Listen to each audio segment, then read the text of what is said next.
Hello and welcome to a ski racing media special here on the Skiing is Believing podcast, of course, brought to you by Ski Racing Media.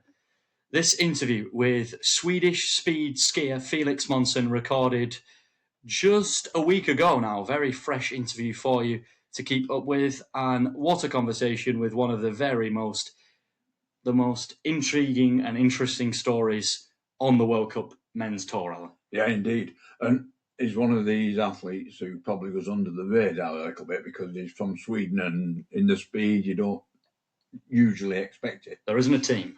No. But as you'll find out if you listen, he's done very well to, in obscurity, and he's pulled through and he's done a good job.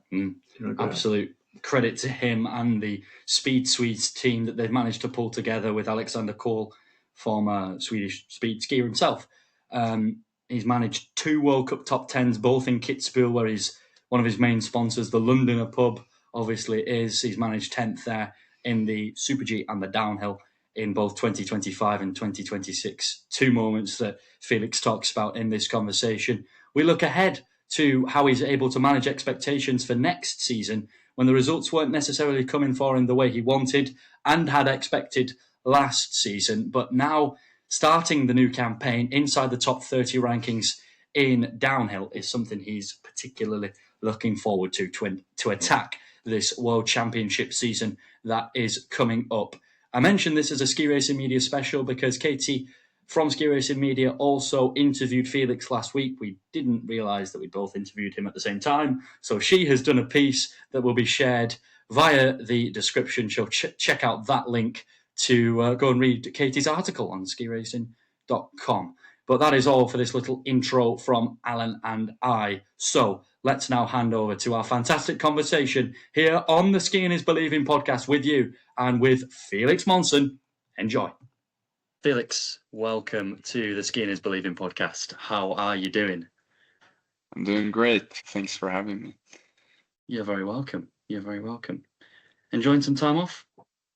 Yeah, a little bit. Our time off as skiers is mostly working out in the gym or being on a bike. So I like to be busy skiing rather than being in the gym nowadays. But the nice thing is that we have some more time for other stuff. So that I try to enjoy. What have you been able to enjoy them this year so far? It's been a little bit different stuff. I play a lot of tennis, so I've been playing some tennis this summer, and also some golf tournaments, and just having a nice time with friends and family. I love it. Whilst we mention other sports, me and Alan are doing a bit of a fun episode for the World Cup, and we're going to select a football team based on World Cup ski races. So you might have a spot in my team if you're any good at football. Yeah, well, I played a lot when I was young, and then we moved up to Åre, where it was not that many football teams and stuff. But I was usually like mid, what you call it, like defense. So I was like in the back. I was quite fast and one of the bigger guys, so that was what I like to be. Might change that you. That sounds good to me. I might change that you. You might change it. Might change it now, yeah. You've had a few months of reflection since the end of a difficult but enjoyable season, I'm sure. So how do you rate your 25-26 overall? Overall it was could have been better for sure, but I still rated quite high. I had my best ever downhill result in the World Cup, so that was something to be really happy about. But I had higher goals coming into the season, so I still felt like the season ended a little bit too quick. I felt like I had some more racing in me. So overall, I'm happy about it, but I was hoping for more, I have to say. So looking back at it, I'm quite motivated for coming season.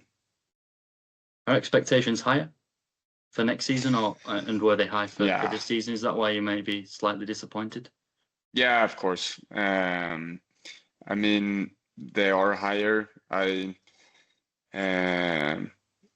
I've always had quite high like goal settings for myself, and so it's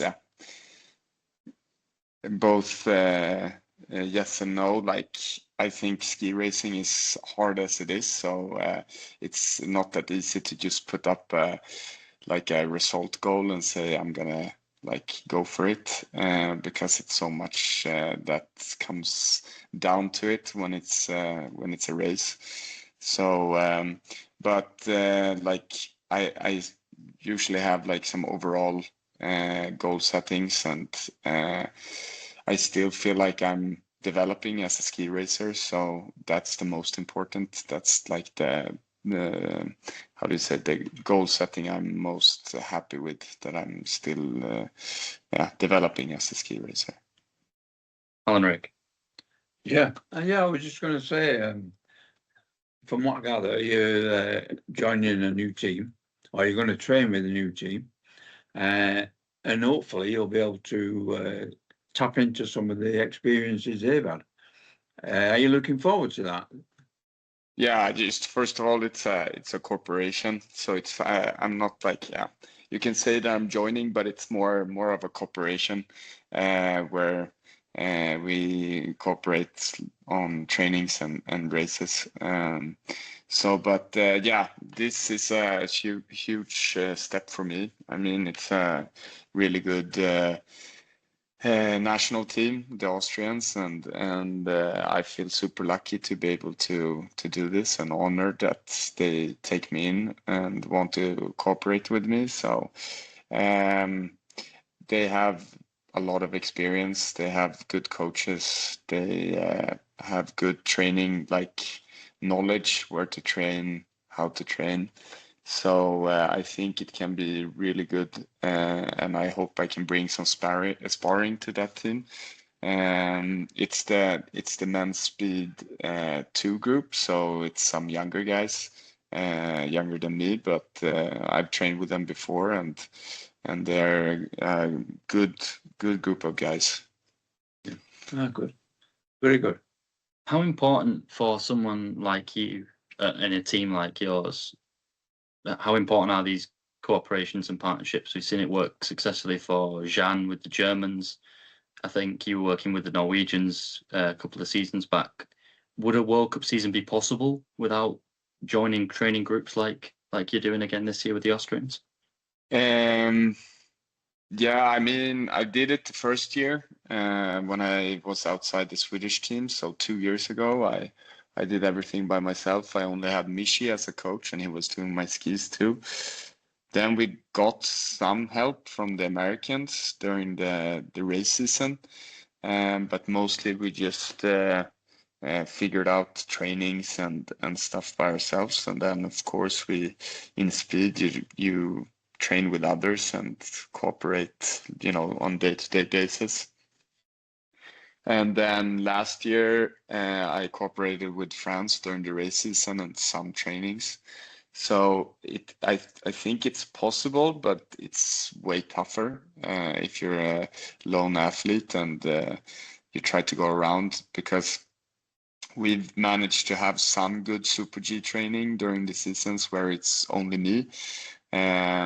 Maybe 7-8 days in total where it was just us, but then it's before the ski areas open, and you really have to have other people than just me and Michi there. So then it's, the serviceman needs to take a position, and then you maybe have a friend or a family member that's also there. So it is tough. It's not just like setting up a slalom course and you can only have one coach and he can see the whole slalom course, So you really need to have a a group of people around you. So it is possible, but I would say it's quite expensive for one athlete. So it makes it much easier to join another team, like a lot of skiers are doing, like also Elian Leito with the Swiss. And these corporations are happening because of the lack of funding, the lack of Swedish Speed Team. Is that something that you're looking to restart? Is that an option, or is this your career is going to be independent now and you're just going to have to deal with what the situation as it is? Yeah, that's a good question. I think right now how the Swedish Federation is financially, I don't see it possible to be a speed team coming years. But I know that like the motivation, and there's some enthusiasts out in Sweden that love like speed, downhill, Super G, that are putting in quite a lot of money on me, but also some other skiers to bring up some speed skiers. And so I think it's possible to have a speed team a little bit further along the road, but then maybe it's a combination of the Swedish Federation and some like private people putting in money to make it happen. So for me, I've always, the last years, I've only thought that this will be a solo ride, but for every year it seems like the interest comes up, and it's some guys that want to do more speed. So this Speed Swede that we started way back, it's getting some attention in Sweden, which is fun. So I think it could definitely be a team, maybe on Europa Cup level soon. Speed Swedes, watch out, world. Yeah, exactly. And of course, a lot of people listening will have seen the social media content that's always shared. I don't know who's behind your Instagram, but they do a fantastic job of it. So congratulations to them. Thank you. That's actually my old teammate Kjell that's been in charge of the social media account Speed Swede, and he's doing a good job. And then now actually for this coming season, we have a friend who is doing his internship, and he decided to do it with me. So right now we're working quite hard to get in some sponsors so he can have his costs paid for, and then he will join me for 6 months and try to level up the social media content a little bit, which will be fun. Very good, very good.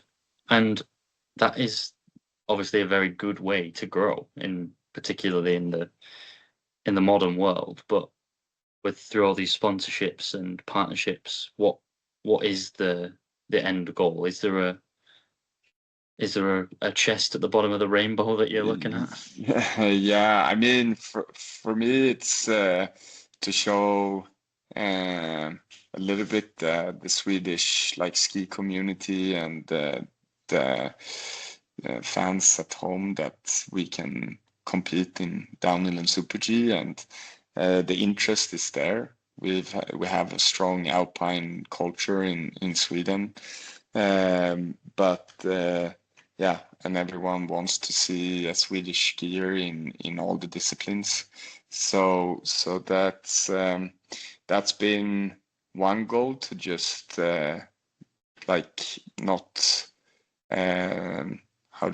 quit my dream of being on top of the podium in a World Cup. But then it's hard to say. I mean, we're building something right now with Speed Swede that could definitely be something in the end that sponsors could see as a fun project where they can, see that it's their money is building on something bigger than just one athlete. But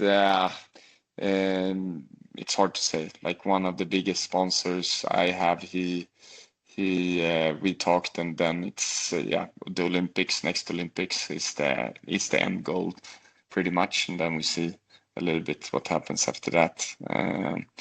But yeah, I'm not getting any younger, so. Yeah, you did mention Felix. I heard you mention a podium then. Mm-hmm. Yeah. Do you? It's obviously you had a decent finish to the season. It's obviously one of your aims, and I'm sure you think it is a possibility as well. Am I right? Yeah, of course. I mean, I know I can ski fast. Been doing it on training runs and also on races where I've been fast, and then I've done some stupid mistakes. So I know that the speed is there.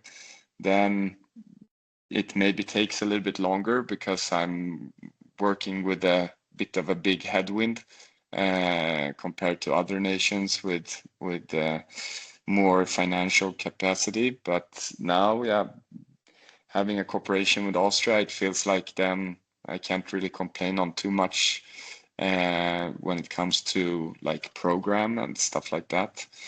And so right now it feels definitely as a possibility, and I wouldn't race if I didn't believe it either, because I grew up with three brothers, all in sports, ski racing, and so I grew up with competing against them a lot, and I didn't like to lose. So I race because I love to race, and so I believe I think you have to believe that you can win if you want to throw yourself down a downhill in Bormio or Kitzbühel. Yeah, I know I'd heard you speak on with your coach Alex at the start of this season, saying that the Olympics was the dream. So how difficult was it to miss that and miss Bormio completely? Yeah, that was quite heartbreaking, I have to say, especially after, I mean, 2.5, 3 years of injuries leading up to this Olympics, and yeah, I felt also that I met the criteria. I did the results I needed to go there, and in the end, they decided to give away one nation spot and not take it. So then they could only take two guys. So that was tough, but at the same time, I think I was the one who took it the best in my team and my family and my friends. They are still can take it up sometimes and be mad about it, but I was maybe mad 2 days, and then after that I moved on. We had Crans-Montana after, and then I decided to go to Canada and do NORAMs so I could still compete there in the Olympics. So for me it was it's part of the game of being an athlete. You win some, you lose some, and you can't really stay in the defeat too long. I was going to say, I know you would have, I think you texted me at the time saying I'd rather have been last in the Olympics, but you did end up winning those races on the same weekend as the Olympic downhill in America. So is 2030 and being in contention and going for a medal, going for gold in Val d'Isère and Courchevel the ultimate goal now? Is it more motivation, the fact you've missed this one? Yeah, it is, but at the same time, I know a lot can happen in alpine skiing, and 4 years is it's a long time. So I just put it there to have it as a small motivation. But I think it's a little bit dangerous to put too much weight in a big goal 4 years away. I think I'll try to focus on season to season. What I can do for every race coming up to the Olympics in 4 years. But of course, it's something I would really like to do, compete in, and also be a medal contender. So, but I try to focus on what's up next and not too much in the long future. Mm-hmm. So what is next then? South America again this year? Yes, exactly. Some training, and I will also do the races over there. I think it's a nice way to start the season, to come into some racing. And then it's Copper Mountain for us then, the next race. So it was a bit different starting with the Super G last year, when we're used to getting a smooth start with some training runs before a downhill maybe. So and that will definitely be fun to just I don't know, like start the season off with a race day directly. And you obviously feel some advantage going to South America. You've been very successful down in Chile in the last couple of seasons. So is the hope to get that winning feeling again before a lot of guys have even trained or a lot of guys have even raced when you come into Copper? I take those races a bit as training, so I think it's a great way of training on racing. So I've tried to just focus on the skiing and come into race mode. And then I've been fast the last 2 years on those races, but my focus will mostly be on like taking it as a training run, test some skis and stuff like that. But then, of course, if it goes well, you get some confidence, and it feels quite good going into the real season then.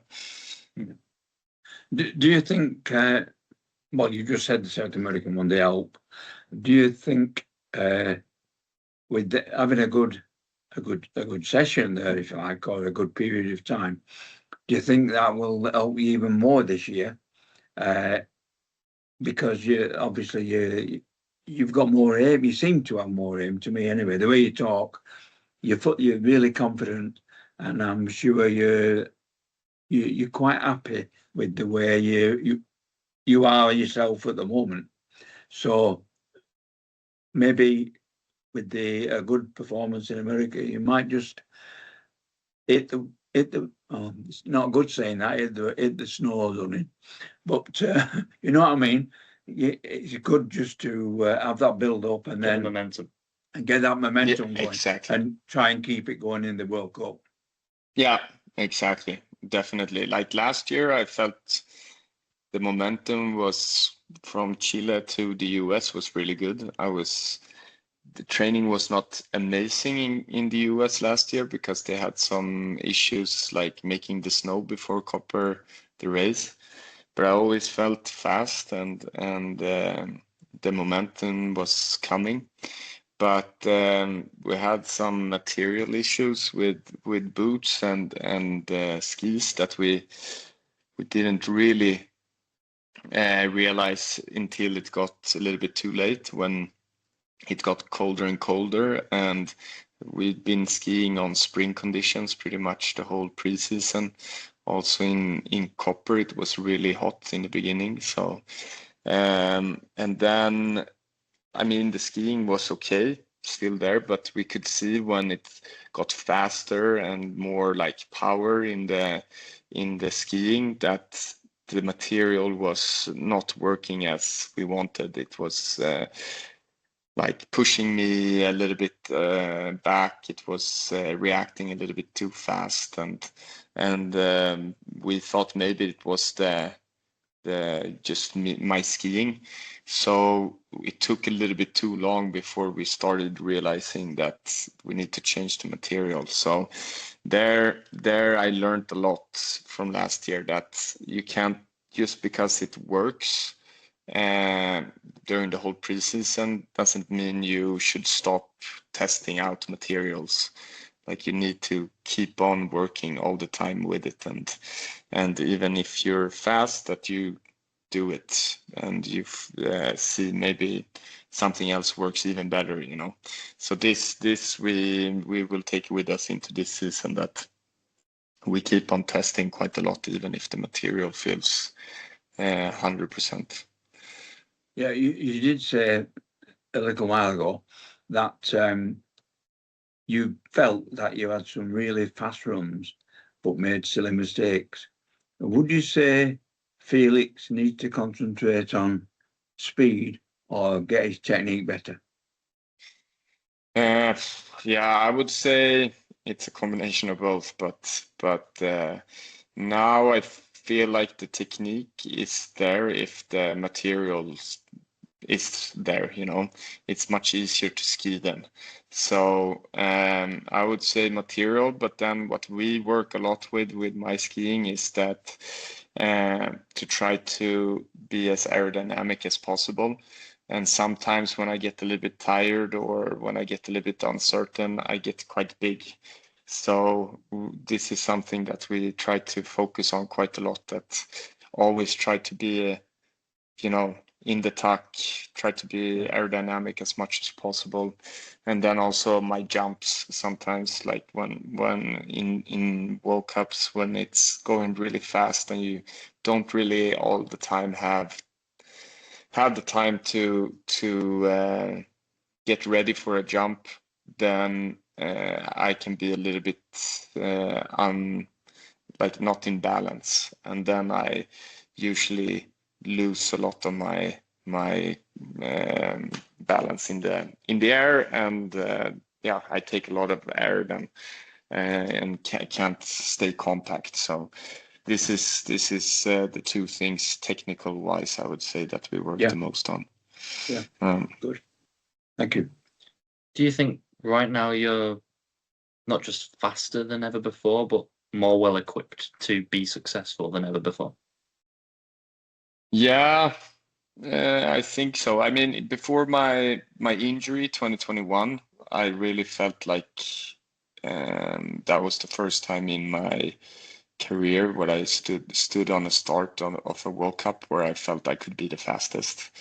And that was back when I had Charlie Pichler as a coach, and we had a speed team in Sweden. So we were 4 guys and good group of guys. And we tested a lot with materials, and we found out some really good stuff before that season. And coming back from the injury, I would say now I'm back to that feeling that I had before that injury. Like 2 years ago in Saalbach, or 1.5 years ago in Saalbach, I felt also like standing on start, like, okay, wow, I actually have a chance here. But I didn't feel as ready for it as I did before the injury. It came a little bit like quite quick back that I could be fast. But now I also feel it in my mind, like mentally, that I can be really, really fast. But and yeah. So I would say I'm back to where I was 2021 when I got injured, somewhere around there. Yeah, good. Very good. And we've obviously talked about how high the goals are, and expectations could be higher than ever, arguably. But how do you manage those, knowing that you are feeling very fast, and you have another World Championships on the horizon where I'm sure you'll hope to do big things in Crans-Montana? Yeah, I've been working with a mental coach since I was 15. So I had a big problem with the racing when I was younger. Put quite a lot of pressure on me in early with skiing, but also with other sports. And so it's something I work with every year, every race. But I feel like I'm getting much better at it. I feel much more calm coming into a race than I did before. And I think as I grew older also, I realized that in the end, it doesn't matter too much if you don't succeed as you want and as you hope. So I try to stay quite grounded with like my thoughts about like the results and what could happen, and try to focus on the skiing. So, but it comes and goes. I mean, now when I do everything by myself, you have a lot of people helping you out. It's not just the federation. You really have a personal connection to each and every one of the sponsors that is helping you. So sometimes, of course, you could feel that pressure. That's something new, but they are really, really supportive. And I realized last year that they just expect that you should do the very best you can, and that's what I try to do. So I feel quite comfortable with the pressures that arise in my head. I believe your mum's American. Exactly. So yes. Would it not have just been easier to switch?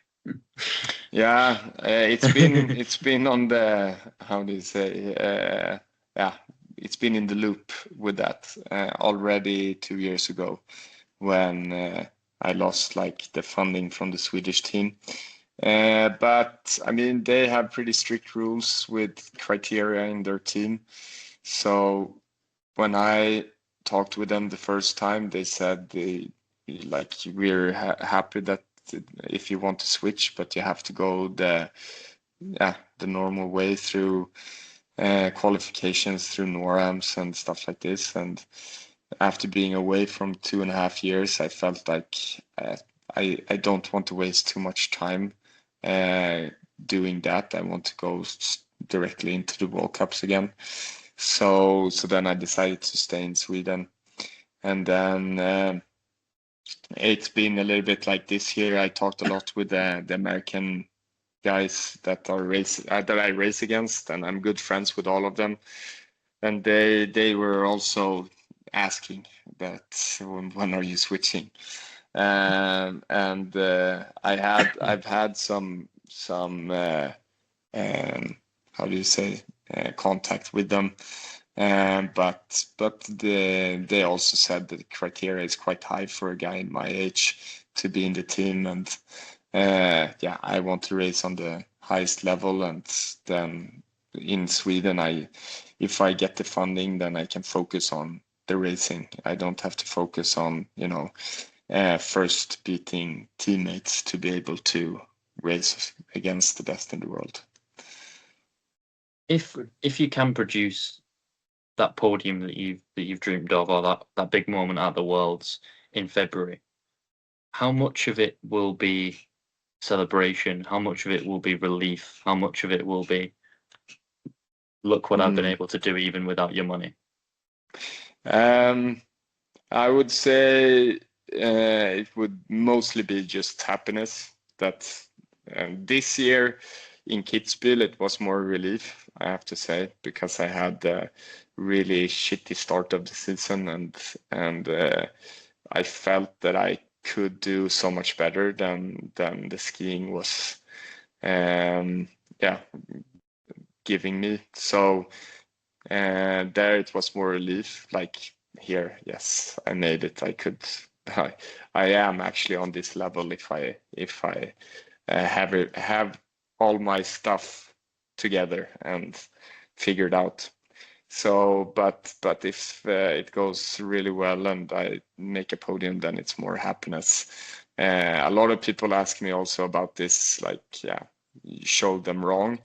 But for me, it's not really a matter of that. It's more showing myself that I can do it and reach the goals I set up from when I was a little kid.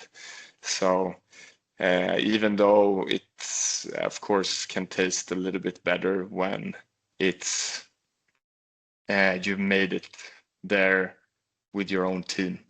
Like when it's gone really good now, I have my dad with me. Sometimes my brothers are with me, and the people around me that is in my team, they are good friends.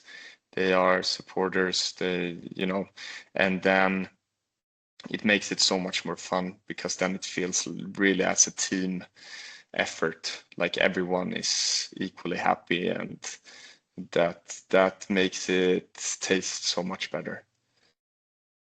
You've been keeping the sponsors happy at Kitzbühel, haven't you? Yeah. So Dave is with me. He's become one of my best friends, I would say. He's an amazing guy. So he's joining as he did last year. He thinks it's so fun to be out on the World Cup tour with our team, and we really like to have him. He's really good for the team and how the team works. Sometimes it can be very much too much focus on results and the skiing, and then it's pretty nice to have someone with you that can just talk some shit on dinners and have some banter, and he's super quick with his speaking. So if you say something wrong, he will attack you directly, which is quite fun. So Yeah. Good. Oh, Nice, right? you sure? Yeah. Okay. What's next then? We've got South America in the not too distant future, right? Exactly. End of August, we fly over. So then we're there for a month. And then after that, some physical training and then some training in Austria. I think Sölden mostly, before going over to the US. And then it's Copper Mountain before the first races. So when you look at the plan, it's not so far away, because then a month in Chile is a long time, but if you just look at it in an Excel sheet, like the camps you have, it's not that many camps before we're on the start on the World Cup again. So that it's not much travel more than just Chile and US actually. That's what we like to hear. The World Cup is near. Yeah. Can't wait. Yeah. If you've got some more time, we will finish off with some quick fire questions. Yeah. Yes. Starting with your favorite place to ski. Yeah, like skiing wise, Skiing. Yeah. Yeah, then I would say Val Gardena for sure. The Sala Ronda is amazing, and you have the best combination of good hotels, housing, good food, Italian food, and amazing nature, and also the slopes are really nice. But otherwise, it's Åre for me back home. It's not the nicest weather, it's not the longest slopes, but it's where all my friends are, so that's the most fun. Yeah. Be good to have men's World Cup back in Åre this year, right? Exactly, the tech goes back there. Yeah. Very good. Who is your best friend in the sport? Yeah, it was Alexander Köll. He's still with me and helps out with our team. We call him the team manager. So I would definitely say him. But as like racers, I would say good question. It's maybe Erik Arvidsson or Alexander Kilde, somewhere around that. That's those people I've spent most time like privately outside skiing. Very nice. The best moment of your career so far? Yeah, that would probably be Kitzbühel this year with the 10th place. It was a bit of an anticlimax with the Olympics at the same time, but I had around 30 people who was there from Sweden that I know quite well. So the whole day from from coming into the finish area until the late night was one of the best days I've ever had in my life. Were you partying with Franzoni? Exactly. With all those Italians and French. It was fun. It was fun. I can imagine. And finally, if you could achieve one thing next season, what would that one thing be? Then I would like to win Kitzbühel. That's always on top. I would say I'd take that before a world championship medal. Yeah. How big of a goal is finals? Finals is also, of course, a big. I want to go to the finals in Sun Valley.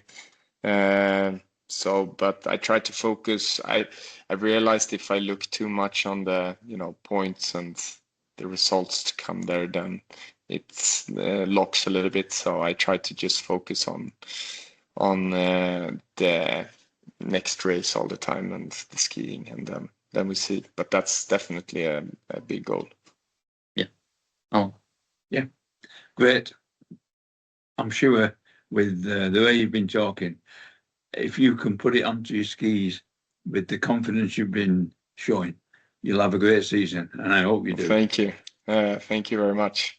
You're welcome. Thank you very much for your time. All the very best in the build-up, and of course, and on the final, when the races come in Copper and Beaver Creek and beyond. And if you get the chance to race team combined, Alan and I will be in Crans-Montana, so come and say hello to us.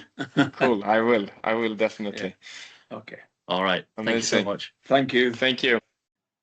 Welcome back to this episode of the Skiing is Believing podcast, brought to you by Ski Racing Media in this special. A huge thank you to Felix Monsén for taking his time out of a very busy summer indoor training schedule to join us. And of course, a huge thank you to Ski Racing Media for the continued partnership and for producing such a great article on Felix as well, which is now available if you want to check out that link. Alan, yeah, great stuff. Very good indeed, yeah. Really enjoyed that, and I'm sure everyone else will. I feel like he's one of them that you're going to keep a really close eye on next year. Yeah, he is indeed, yeah. There's quite a few of them, actually. Yeah. Is there a list somewhere? No, a book. There should be. There's a book. There's a book full. Chapter 10. But yeah, he is one. Yeah. We did a little bit of a World Cup feature special on this episode, and not FIS World Cup for once, FIFA World Cup. And we have just seen arguably the best in 90 minutes knockout turnaround in World Cup history from Argentina and from Lionel Messi. So I'm going to ask you this question, Alan. Michaela Schifrin or Lionel Messi? Definitely. The battle of your two goats. Yeah, well. Yeah. You can't pick one, can you? No.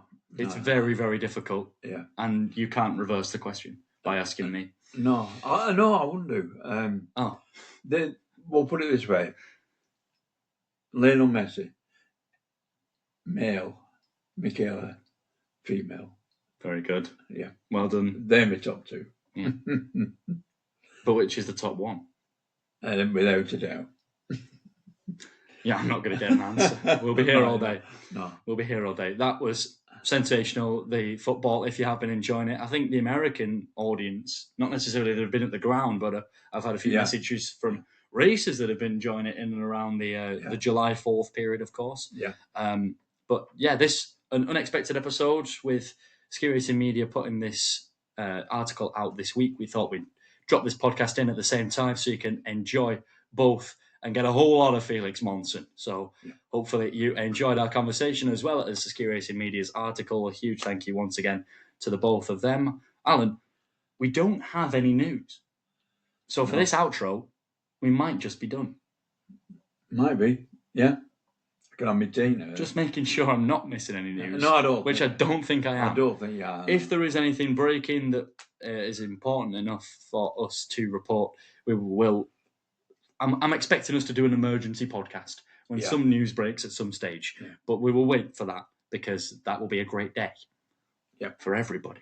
Indeed. But until next time, thank you very much for listening. All the very best. Enjoy the rest of your week, whatever you may be up to. Enjoying a bit of the sunshine, quite possibly, before we get back on snow.